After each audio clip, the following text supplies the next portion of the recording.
15 अप्रैल 2025। मीठे बच्चे, बाप तुम रूहों से रूह रिहान करते हैं। तुम आए हो बाप के पास 21 जन्मों के लिए अपनी लाइफ इंश्योर करने। तुम्हारी लाइफ ऐसी इंश्योर होती है जो तुम अमर बन जाते हो। प्रश्न: मनुष्य भी अपनी लाइफ इंश्योर कराते और तुम बच्चे भी, दोनों में अंतर क्या है? उत्तर: मनुष्य अपनी लाइफ इंश्योर कराते कि मर जाएं तो परिवार वालों को पैसा मिले। तुम बच्चे इंश्योर करते हो कि 21 जन्म हम मरे ही नहीं, अमर बन जाएं। सतयुग में कोई इंश्योर कंपनियां होती नहीं। अभी तुम अपनी लाइफ इंश्योर कर देते हो, फिर कभी मरेंगे नहीं। यह खुशी रहनी चाहिए। गीत: यह कौन आज आया सवेरे सवेरे। ओम शांति। रूहानी बाप बैठ रूहानी बच्चों से रूह रिहान करते हैं। तुम बच्चे जानते हो बाप हमको अभी 21 जन्म तो क्या 40-50 जन्मों लिए इंश्योर कर रहे हैं। वो लोग इंश्योर करते हैं कि मर जाएं तो उनके परिवार को पैसा मिले। तुम इंश्योर करते हो 21 जन्मों के लिए मरे ही नहीं, अमर बनाते हैं ना। तुम अमर थे, मूल वतन भी अमर लोक है। वहाँ मरने जीने की बात नहीं रहती, वो है आत्माओं का निवास स्थान। अब यह रूह रिहान बाप अपने बच्चों से करते हैं और कोई से नहीं करते। जो रूह अपने को जानती है उनसे ही बात करते हैं, बाकी और कोई बाप की भाषा को समझेंगे नहीं। प्रदर्शनी में इतने आते हैं, तुम्हारी भाषा को समझते हैं क्या? कोई मुश्किल थोड़ा समझते हैं। तुमको भी समझाते समझाते कितने वर्ष हुए हैं तो भी कितने थोड़े समझते हैं। है भी सेकंड में समझने की बात। हम आत्माएं जो पावन थी वही पतित बनी हैं, फिर हमको पावन बनना है। उसके लिए स्वीट फादर को याद करना है। उनसे स्वीट और कोई चीज होती नहीं। इस याद करने में ही माया के विघ्न पड़ते हैं। यह भी जानते हो बाबा हमको अमर बनाने आए हैं। पुरुषार्थ कर अमर बन, अमरपुरी का मालिक बनना है। अमर तो सब बनेंगे। सतयुग को कहा ही जाता है अमर लोक। यह है मृत्यु लोक। यह अमर कथा है। ऐसे नहीं कि सिर्फ शंकर ने पार्वती को अमर कथा सुनाई, वह तो सब हैं भक्ति मार्ग की बातें।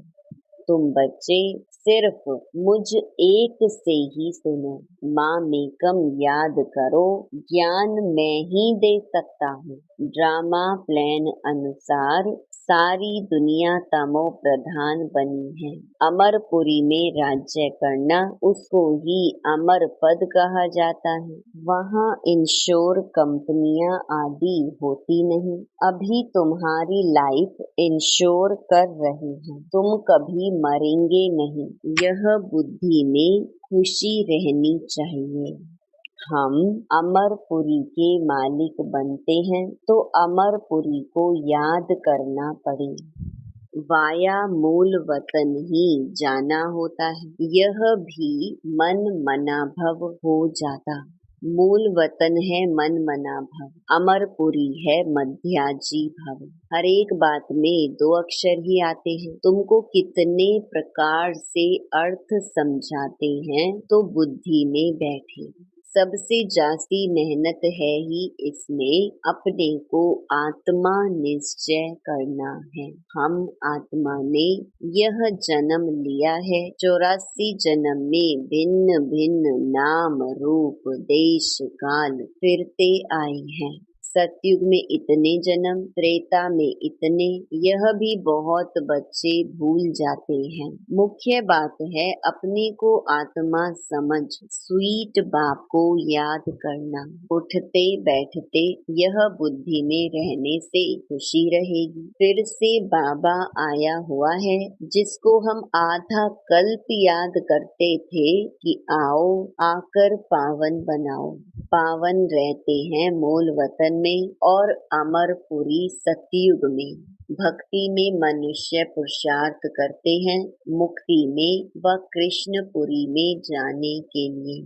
मुक्ति कहो अथवा निर्वाण धाम कहो, वानप्रस्थ अक्षर करेक्ट है। वानप्रस्थी तो शहर में ही रहते हैं, सन्यासी लोग तो घर बार छोड़ जंगल में जाते हैं। आजकल के वानप्रस्थियों में कोई दम नहीं है। सन्यासी तो ब्रह्म को भगवान कह देते, ब्रह्म लोक नहीं कहते। अभी तुम बच्चे जानते हो पुनर्जन्म तो किसका भी बंद नहीं होता। अपना अपना पार्ट सब बजाते हैं, आवागमन से कभी छूटना नहीं है।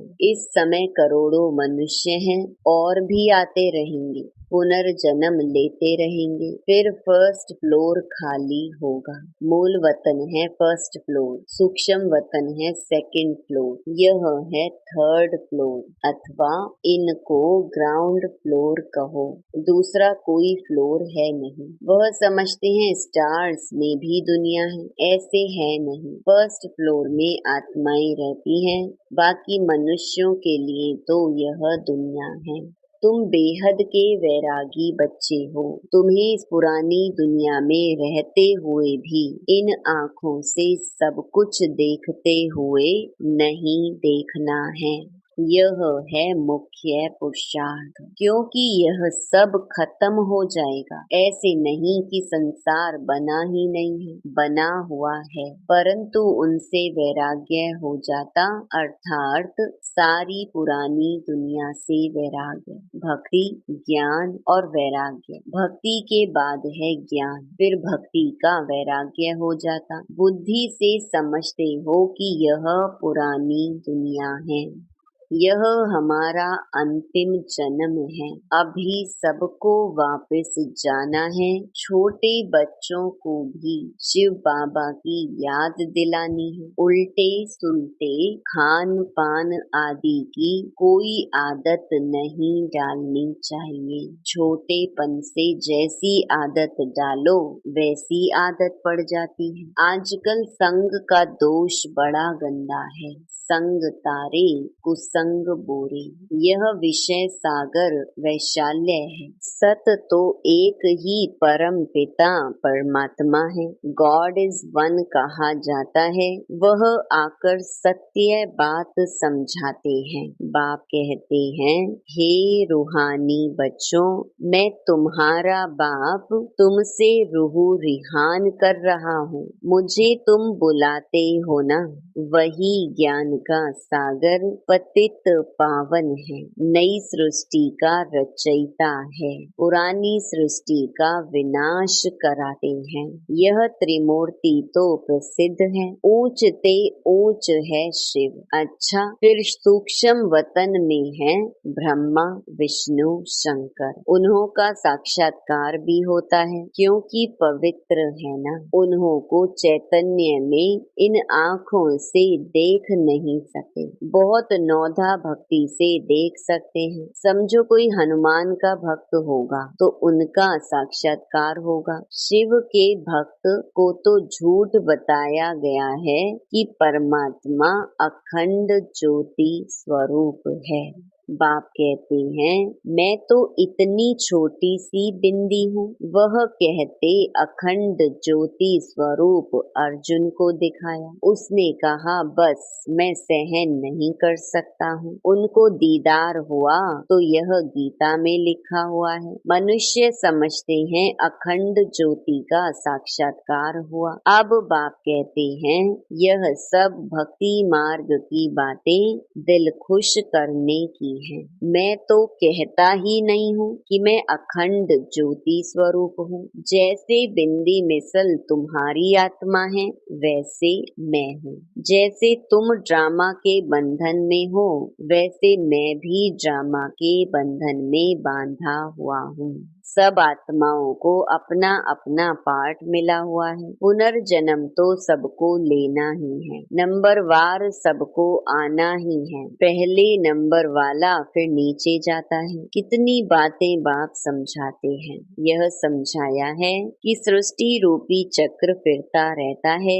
जैसे दिन के बाद रात आती है, वैसे कलयुग के बाद सतयुग, फिर त्रेता, फिर संगम युग आता है। संगम युग पर ही बाप चेंज करते हैं। जो सतो प्रधान थे, अब वही तमो प्रधान बने हैं।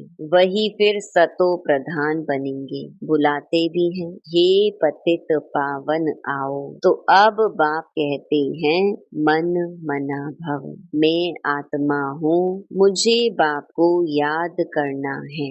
यह यथार्थ रीति कोई मुश्किल समझते हैं। हम आत्माओं का बाप कितना मीठा है। आत्मा ही मीठी है ना। शरीर तो खत्म हो जाता है, फिर उनकी आत्मा को बुलाते हैं। प्यार तो आत्मा से ही होता है ना। संस्कार आत्मा में रहते हैं। आत्मा ही पढ़ती सुनती है। देह तो खत्म हो जाती है। मैं आत्मा अमर हूँ। फिर तुम मेरे लिए रोते क्यों हो? यह तो देह अभिमान है ना। तुम्हारा देह में प्यार है, होना चाहिए आत्मा में प्यार। अविनाशी चीज में प्यार होना चाहिए। विनाशी चीज में प्यार होने से ही लड़ते झगड़ते हैं। सतयुग में है देही अभिमानी, इसलिए खुशी से एक शरीर छोड़ दूसरा लेते हैं। रोना पीटना कुछ भी नहीं होता। तुम बच्चों को अपनी आत्म अभिमानी अवस्था बनाने के लिए बहुत प्रैक्टिस करनी है। मैं आत्मा हूँ। अपने भाई आत्मा को बाप का संदेश सुनाता हूँ। हमारा भाई इन ऑर्गन्स द्वारा सुनता है। ऐसी अवस्था जमाओ। बाप को याद करते रहो तो विकर्म विनाश होते रहेंगे। खुद को भी आत्मा समझो, उनको भी आत्मा समझो, तब पक्की आदत हो जाए। ये है गुप्त मेहनत। अंतर्मुख हो, इस अवस्था को पक्का करना है। जितना समय निकाल सको उतना इसमें लगाओ। 8 घंटा तो धंधा आदि भल करो, नींद भी करो, बाकी इसमें लगाओ। 8 घंटा तक पहुंचना है, तब तुमको बहुत खुशी रहेगी। पतित पावन बाप कहते हैं, मुझे याद करो तो तुम्हारे विकर्म विनाश हो। ज्ञान तुमको अभी ही संगम पर मिलता है। महिमा सारी इस संगम युग की है, जबकि बाप बैठ तुमको ज्ञान समझाते हैं। इसमें स्थूल कोई बात नहीं। यह जो तुम लिखते हो वह सब खत्म हो जाएगा। नोट भी इसीलिए करते हैं तो पॉइंट्स नोट होने से याद रहेंगी। कोई की बुद्धि तीखी होती है तो बुद्धि में याद रहती है। नंबर वार तो है ना। मुख्य बात बाप को याद करना है और सृष्टि चक्र को याद करना है। कोई विकर्म नहीं करना है। गृहस्थ व्यवहार में भी रहना है। पवित्र जरूर बनना है। कई गंदे ख्यालात वाले बच्चे समझते हैं, हमको यह फलानी बहुत अच्छी लगती है, इनसे हम गंधर्वी विवाह कर लें। परंतु यह गंधर्वी विवाह तो तब कराते हैं जबकि मित्र संबंधी आदि बहुत तंग करते हैं, तो उनको बचाने लिए। ऐसे थोड़े ही सब कहेंगे हम गंधर्वी विवाह करेंगे, वह कभी रह नहीं सकेंगे। पहले दिन ही जाकर गटर में पड़ेंगे। नाम रूप से दिल लग जाती है, यह तो बड़ी खराब बात है। गंधर्वी विवाह करना कोई मासी का घर नहीं है। एक दो से दिल लगी तो कह देते गंधर्वी विवाह करें। इसमें संबंधियों को बड़ा खबरदार रहना चाहिए, समझना चाहिए यह बच्चे काम के नहीं। जिससे दिल लगी है उससे हटा देना चाहिए, नहीं तो बातें करते रहेंगे। इस सभा में बड़ी खबरदारी रखनी होती है। आगे चल बड़े कायदे सिर सभा लगेंगी। ऐसे ऐसे ख्यालात वाले को आने नहीं देंगे। जो बच्चे रूहानी सर्विस पर तत्पर रहते हैं, जो योग में रहकर सर्विस करते हैं, वही सतयुगी राजधानी स्थापन करने में मददगार बनते हैं।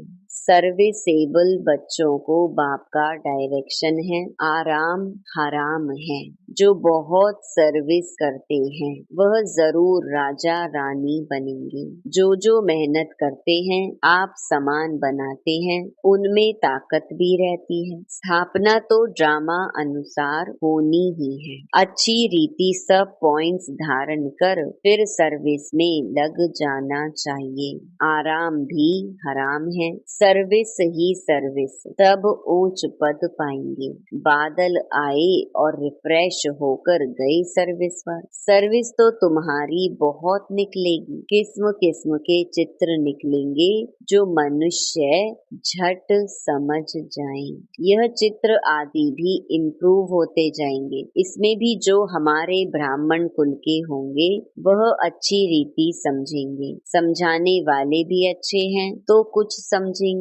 जो अच्छी रीति धारणा करते हैं, बाप को याद करते हैं, उनके चेहरे से ही मालूम पड़ जाता है बाबा हम तो आपसे पूरा वर्षा लेंगे, तो उनके अंदर खुशी के ढोल बजते रहेंगे। सर्विस का बहुत शौक होगा। रिफ्रेश हुए और यह भागे। सर्विस के लिए हर एक सेंटर से बहुत तैयार होने चाहिए। तुम्हारी सर्विस तो बहुत फैलती जाएगी, तुम्हारे साथ मिलते जाएंगे। आखरीन एक दिन सन्यासी भी आएंगे। अभी तो उन्हों की राजाई है, उन्हों के पैरों पर पड़ते हैं, पूजते हैं। बाप कहते हैं यह भूत पूजा है, मेरे तो पैर है नहीं, इसीलिए पूजने भी नहीं देंगे। मैंने तो यह तन लोन लिया है, इसीलिए इनको भाग्यशाली रथ